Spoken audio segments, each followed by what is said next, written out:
ඔබට ජේසුස් ක්‍රිස්තුස් වහන්සේගේ නාමයෙන් ඉතානාර්ග වූ ආශිර්වාදවත් දවසක්. මේ දවසෙත් ස්වාමින් වහන්සේගේ කරුණාවත් රැකවරණයත් සමාදානයත් ඔබ සමගයි.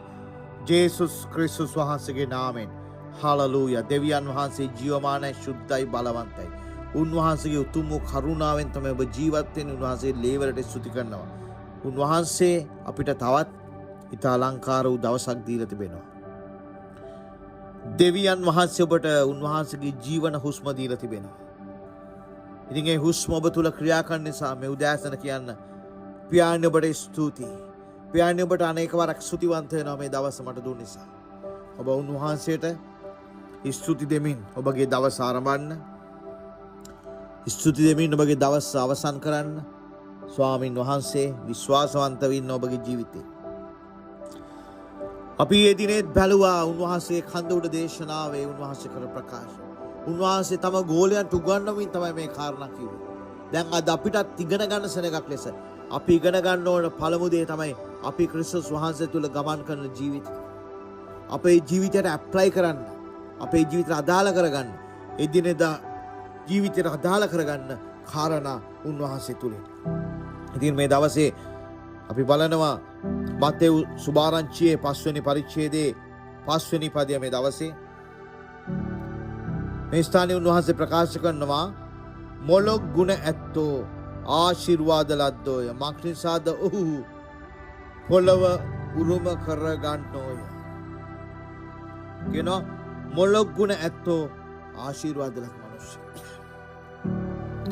මොලොක් ගුණය තියෙන මිනිස්සයා ආශිර්වාදලත් මිනිස්සෙක්. ඒ කියන්නේ ඔබ ඉතා යටහත් නෙමෙයි, ඔබ ඉතා මෘදු කෙනෙක්, මෘදු මිනිස්සෙක්. ඔබ කර්කශක කෙනෙක් නෙමෙයි.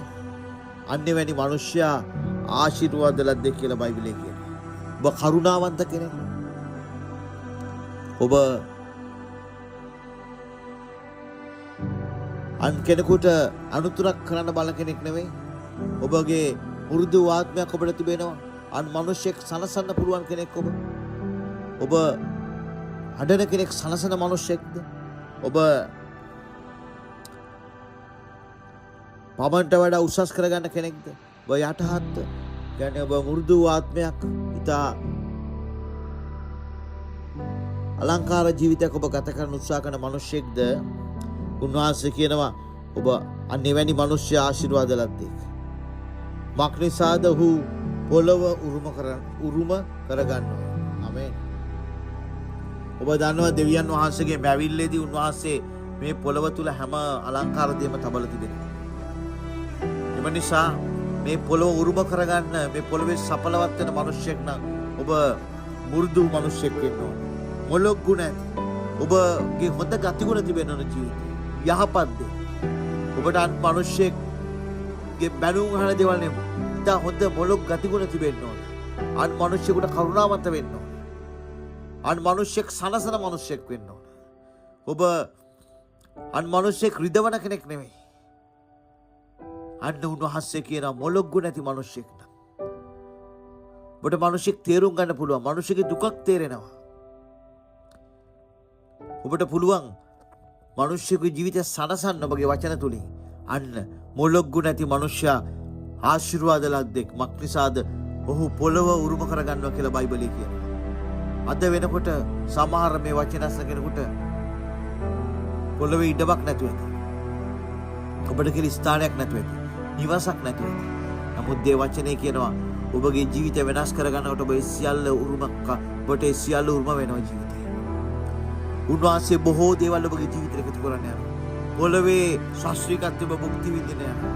පොළවේ තියෙන සම්පත් ඔබ උරුම කරගන්න යනවා. මන්ද මේ වචනේ සඳහන් වෙනවා. ඒ දේ ඔබගේ ජීවිතේ ඉෂ්ට වෙන්න යනවා. හලෙලූයා. එම නිසා දවසේ මනුෂ්‍යකට යහපතක් කරන්න, වෛර කරන්න එපා කිසිවෙකුට. ඔබට සමාව දෙන්න, මනුෂ්‍යකට සමාව දෙන්න. හිතකන් තියාගෙන ඉන්න එපා. සමාව දෙන්න මනුෂ්‍යයට. ඔබ ඉතා මුරුදු මිනිසෙක් වෙන්න. ගතිගුණ වලින්, ක්‍රියාශීලී ක්‍රියා කරන ක්‍රියාවලින් අන් මිනිසෙකු සනසගෙන ජීවත් වෙන්න උත්සාහ කරන්න. ස්වාමීන් වහන්සේට කැප වෙන්න. උන්වහන්සේ කියන ආශිර්වාද ලබන්න. යේසුස් වහන්සේ කිව්වේ පොළොව උරුම කර ගන්නවා කියලා. ඔබ දැන් මේ කරන ක්‍රියාව තුළ ඔබ උන්වහන්සේ යන ගමන තුළ පොළවේ උරුමය උන්වහන්සේ ඔබට දෙන්න යනවා. හලෙලූයා. ඔබට ඉඩමක් නැද්ද උන්වහන්සේ දෙන්න යනවා. ඔබගේ සීමා මායිම් වැඩි කරන්න යනවා. පොළවේ ශාස්ත්‍රිකත්වය ඔබ භුක්ති විඳින්න යනවා. උන්වහන්සේ මේ පොළවේ සම්පත් ඔබට දෙන්න යනවා. උන්වහන්සේ ඔබට ආශිර්වාද කරනවා. බයිබලයේ කියන ආශිර්වාද ලද්දේ සැබවින්ම ඔබ ආශිර්වාද ලද්දේ. එකම දෙයයි අපේ ආශිර්වාද අදාළ කරගන්න නම් අපේ ජීවිතයට අපි ඒ දේවල් ක්‍රියාවට නංවන්න. මේවා අදහන දේවල් නෙවෙයි. මේ හැමදේම මේ කඳුළු දේශනාවේ ක්‍රියාවේ දිනදා ජීවිතේ තිබෙන්න ඕන කාරණා. අපි දුර්වල මනුෂ්‍යයන් හැමෝම. නමුත් ස්වාමීන් වහන්සේට ආසයි. උන්වහන්සේගේ සැලැස්ම කැමැත්ත තමයි අපි ඒ අනුව ජීවත් වෙන්නේ. ස්වාමීන් අපි ඔබගේ දෑතර පියාණි බාර වෙනවා. වහන්සේගේ වචනේ සඳහන් වෙනවා. මොලොක් ගතිගුණ ඇති මනුෂ්‍යයා ආශිර්වාදලත් මනුෂ්‍යෙක්. ඔහු පොළව උරුම කරගන්න මනුෂ්‍යෙක් කියලා ස්වාමිනී. මම ආශා කරන මේ වචන ඇසෙන හැම කෙනෙකුටම ඒ උරුමය ලැබෙන පිණිස ස්වාමිනී අපගේ ජීවිතයේ අයහපත් දේ වෙනස් වෙලා ස්වාමිනී යහපත් මනුෂ්‍යයන් ලෙස තව ස්වාමිනී ඔබ වහන්සේට යටත් වෙන පිණිස මම ආශා කරනවා. ස්වාමින් වහන්සේ ඒ තුල මේ පොරොන්දුව ස්වාමිනී පොළවේ උරුමය ලැබෙන්නේ කියන පොරොන්දුව ඉෂ්ට වෙන පිණිස මම ආශා කරනවා. ජේසුස් ක්‍රිස්තුස් වහන්සේගේ නාමයෙන්. ආමේන්. ස්තුති අනේක වාරයක් ස්වාමින් වහන්සේ ඔබ වහන්සේගේ වචන නිසා. සුදාත්මනි ස්තුති අපි සමග අපි තුල ඉන්න නිසා. ඔබට ස්වාමින් වහන්සේ බෙහෙවින් ආශිර්වාද කරන මේ දවසේ. ප්‍රීතියෙන් ජීවත් වෙන්න. ජේසුස් ජීවමානයි. ඔබ සමගයි උන්වහන්සේ.